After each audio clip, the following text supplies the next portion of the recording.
Good morning, everyone. My name is Desirae Haluk, and I am the owner of Clairant Services. We are a digital marketing agency here in New Jersey. So today we are talking about how to track marketing ROI specifically for business coaches.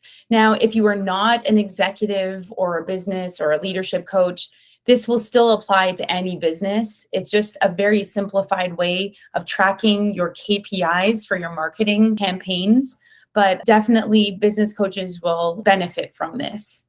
So, the first thing I want to talk about is that you need to choose your strategies that are measurable. So, what I mean by this is when you think about traditional advertising, it could be TV or radio commercials or even advertising in newspapers or magazines. They will tell you how many impressions that those modes of communication has for your ads, but they don't really tell you how many customers you got from it.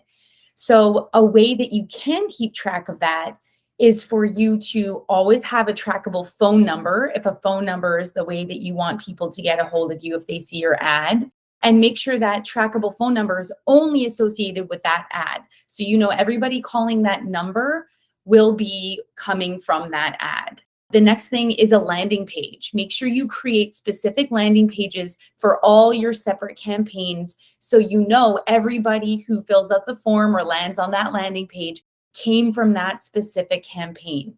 So these traditional forms of advertising, they are difficult to track, but you can find ways to track them.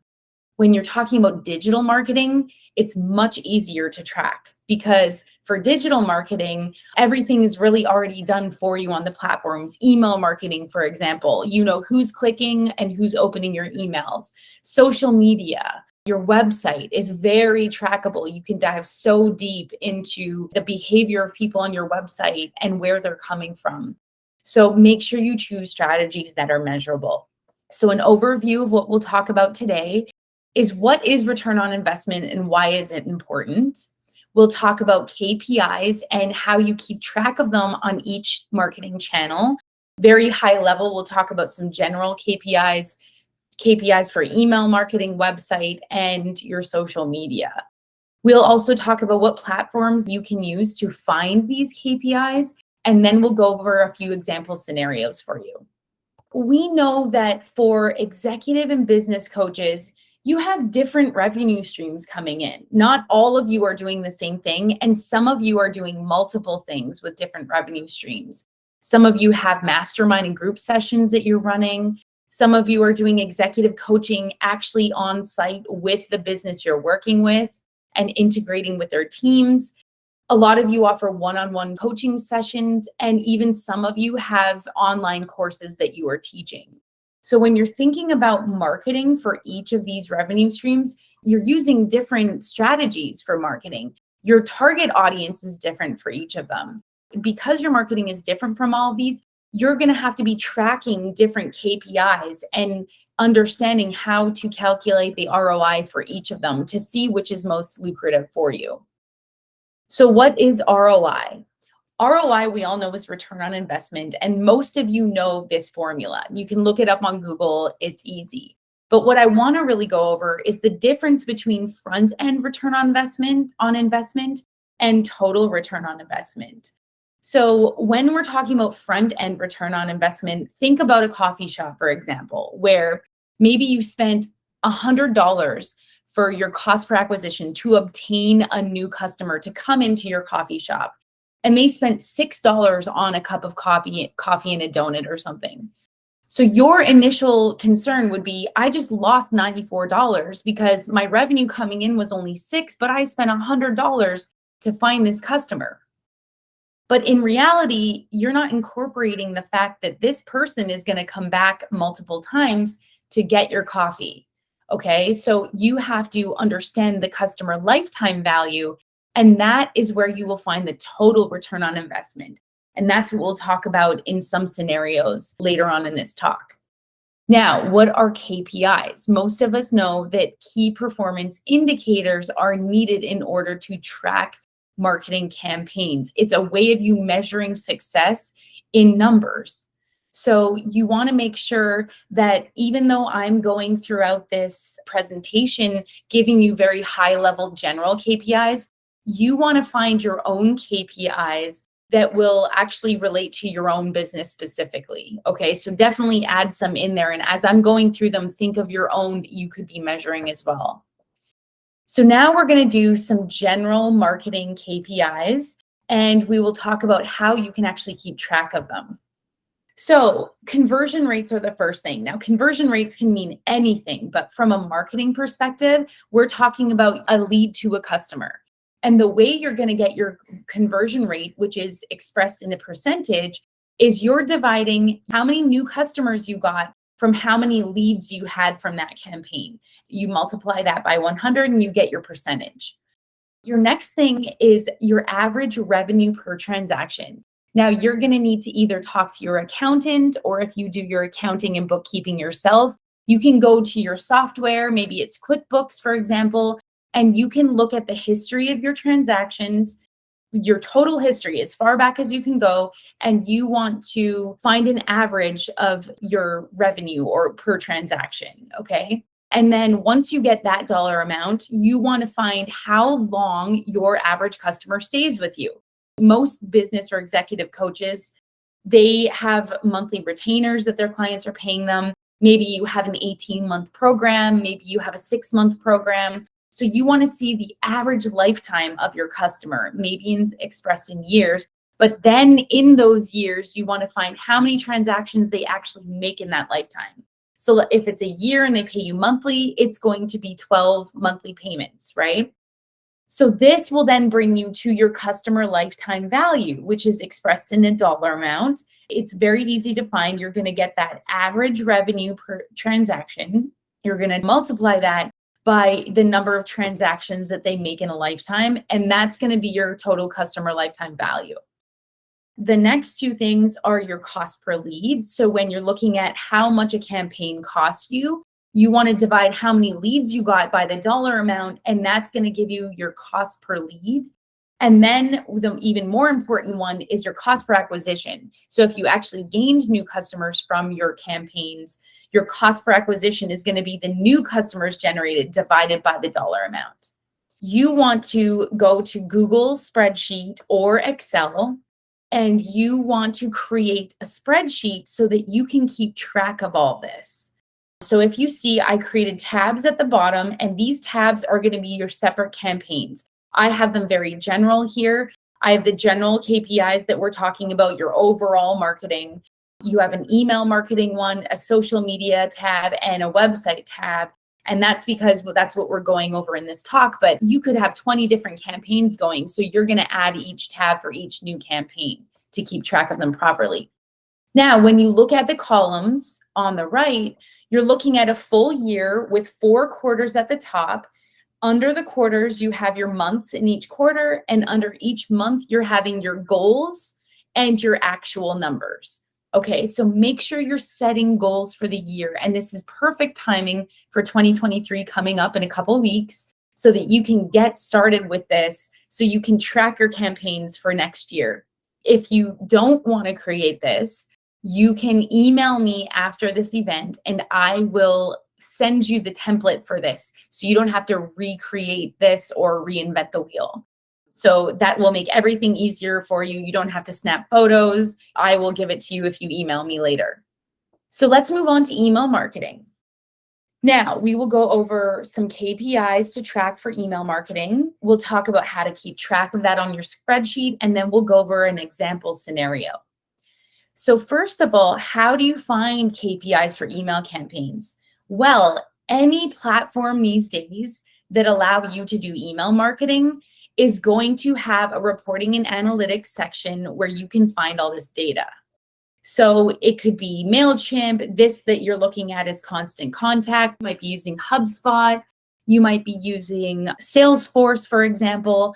And all of these are going to be found in your reporting and analytics section of each of those. The most important KPIs that you want to track for email marketing is your open rates.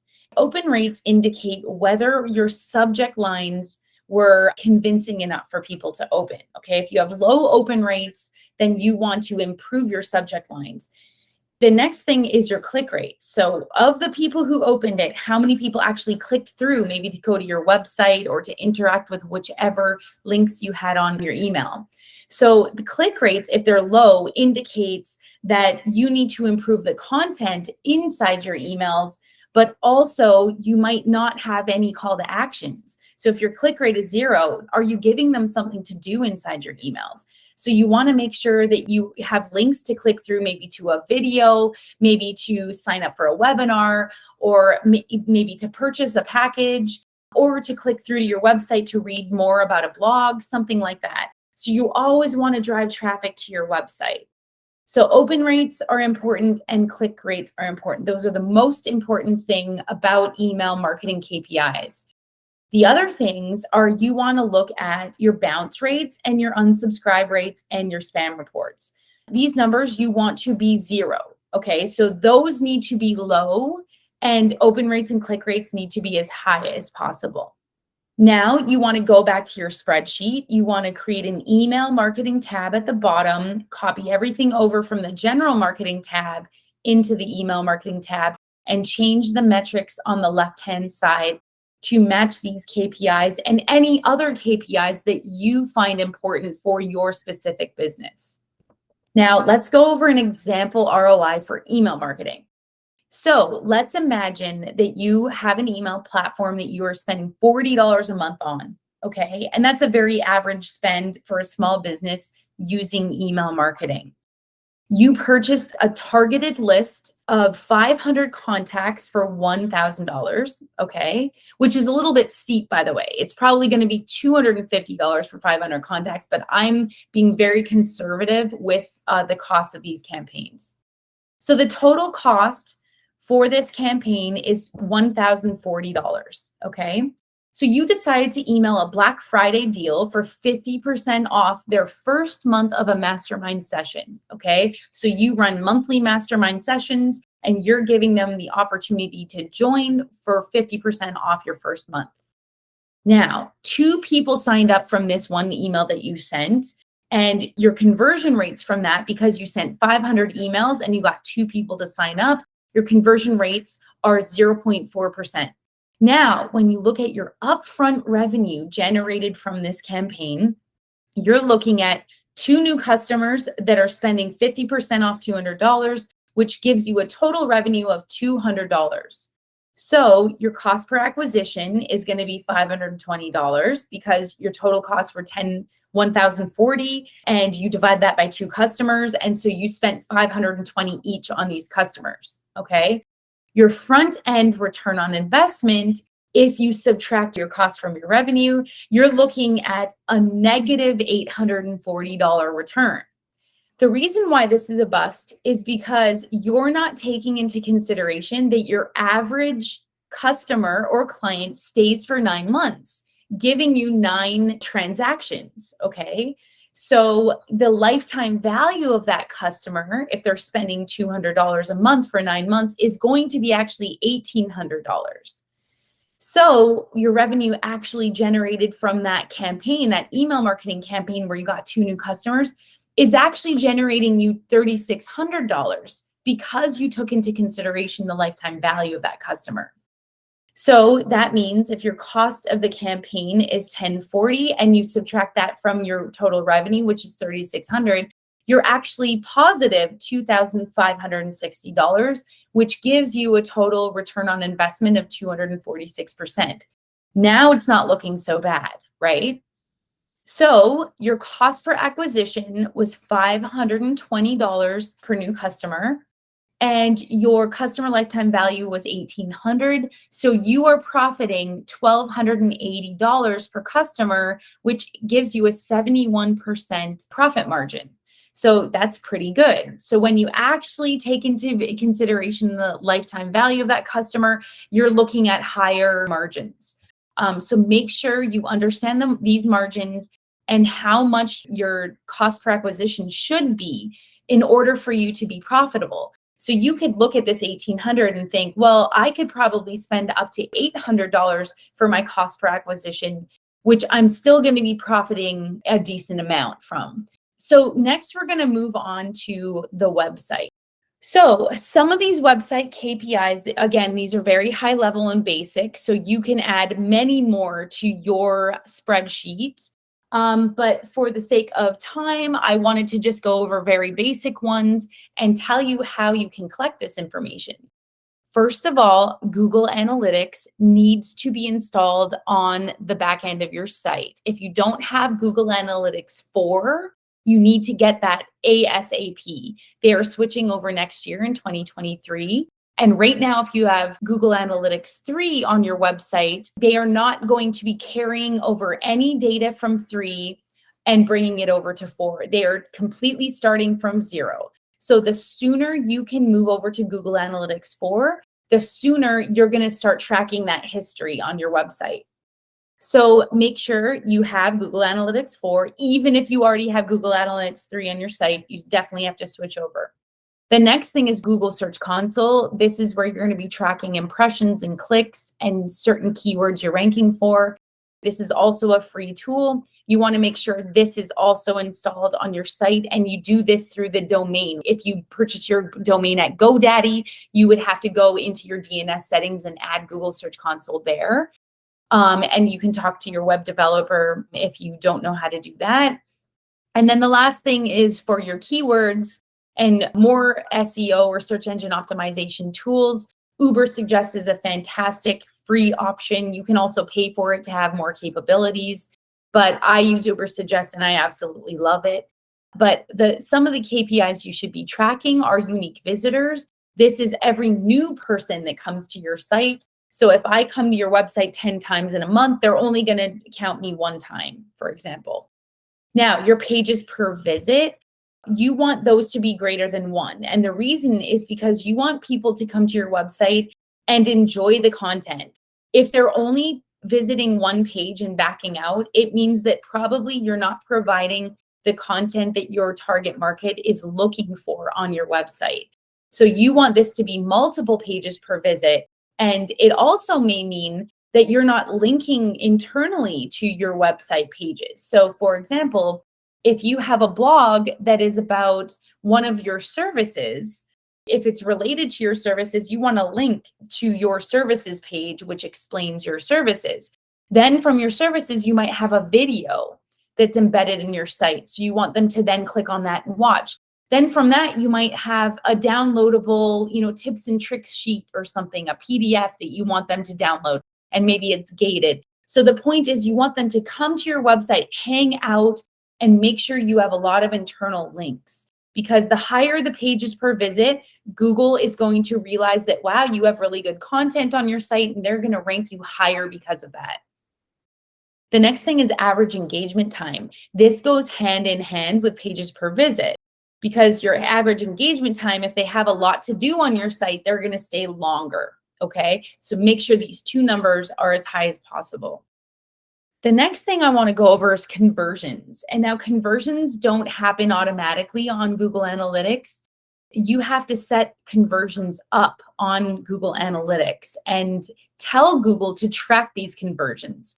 Conversions are anything you want people to actually do on your site. It's them taking action. That could be filling out your Contact Us form. That could be signing up for a webinar, purchasing a book or a package. It could be downloading a PDF on your website. Each of those call to actions you want to set up as a conversion on Google Analytics so that Google will track this for you and you can see the progression over the months. The next thing is, how many keywords are you ranking for? You can find this on Ubersuggest. And this is important because if you're ranking for only one keyword or 0 keywords, you want to make sure that you are plugging the right keywords into the content of your website, both on the back end in your meta tags and your meta descriptions and your titles, but you also want that on the front end of your website where the public see. Okay, so if you have the right keywords that people are actually searching for, you are going to start ranking for some of those keywords, and you want that to increase over time as well.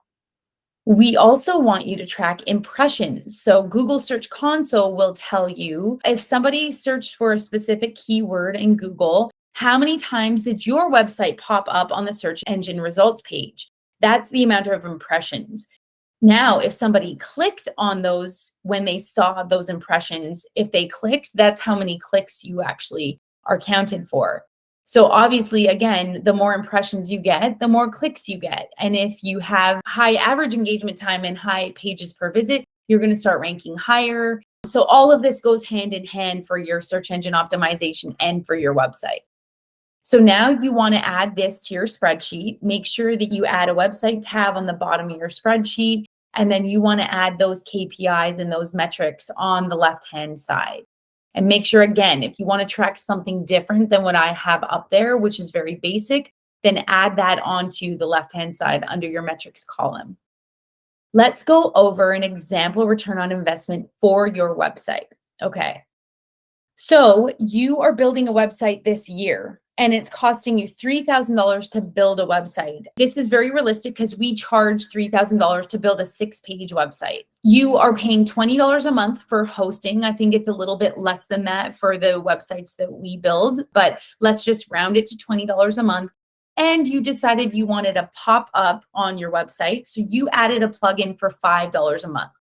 So in 1 year, you are spending $3,300 for your website. And that's, remember, only the initial year, because you are spending that money to build it only once. And then that building cost doesn't actually exist next year or the year after.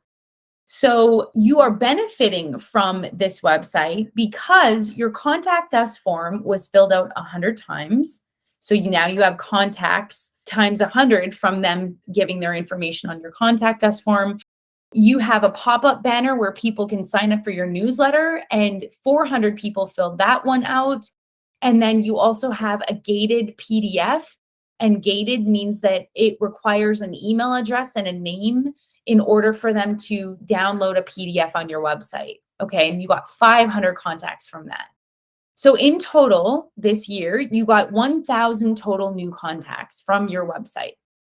From those 1,000 new contacts, you got 10 new clients, okay? And they are, again, joining your mastermind meeting. So they're spending $200 a month. And if you remember, the total lifetime value for this example is 9 months. So you're getting 9 transactions. So that's the customer lifetime value is $1,800. But because you got 10 new customers, that 1,800 becomes 18,000. So your total cost per acquisition was $330, and you got that because you spent $3,300 on your website, and you are dividing that by 10 new clients. And then if your revenue was 18,000 and your total cost, you subtract your total cost, which is $3,300, you're looking at a return of $14,700, bringing you a return on investment of 445%. That is not so bad. So when you're looking at your budgeting and your cost per acquisition, again, it was $330 to buy each of those customers, and your customer lifetime value being $1,800 brings you to a profit margin of $1,470 per customer, which gives you an 82% margin. That is pretty good. Remember to understand these numbers because it's going to help you drive your marketing decisions in the future. Now let's go over social media. This is the last example we'll go over. Social media, for the KPIs we're going to track, I'm going to go over organic posting. Okay, so this is when you're posting every day on your social media platforms, the KPIs that you want to be measuring to see the success of that. But for the example scenario, we're actually going to talk about paid ads, because paid ads are more of a lead generating action that you're taking on social media, whereas organic posting is more of a validation tool. When people look you up on Google, they're going to say, oh yeah, this person really does have great information. And that's going to more convert them into a customer rather than actually finding them on social media when you're organically posting. So for the sake of this talk, we're going to just refer to LinkedIn for this. When you log into your business page on LinkedIn, you can see on the left-hand side here that if you're on your home tab, you will see an analytics sidebar come up. And if you don't see this, you can always click on the analytics button to find all this information. So search appearances are important because if somebody puts a keyword into the search bar at the top of LinkedIn, your business might come up because the search term is related to your business. So those are search appearances every time yours comes up. It's like an impression on Google Search Console for your website. Then you have unique visitors. Anybody who clicked on your business and actually landed there, they're going to be unique visitors. And then, of course, new followers is very straightforward. Post impressions is how many people actually saw the post that you are posting on your page. Custom button clicks are anything that links away from your page on your business page. So if somebody clicked on there to go to your website, that's going to count as a custom button click. And then, of course, straightforward, you have your likes and your shares. All of these numbers you want to always be increasing. Now, you want to move over to your spreadsheet. You want to add a social media tab.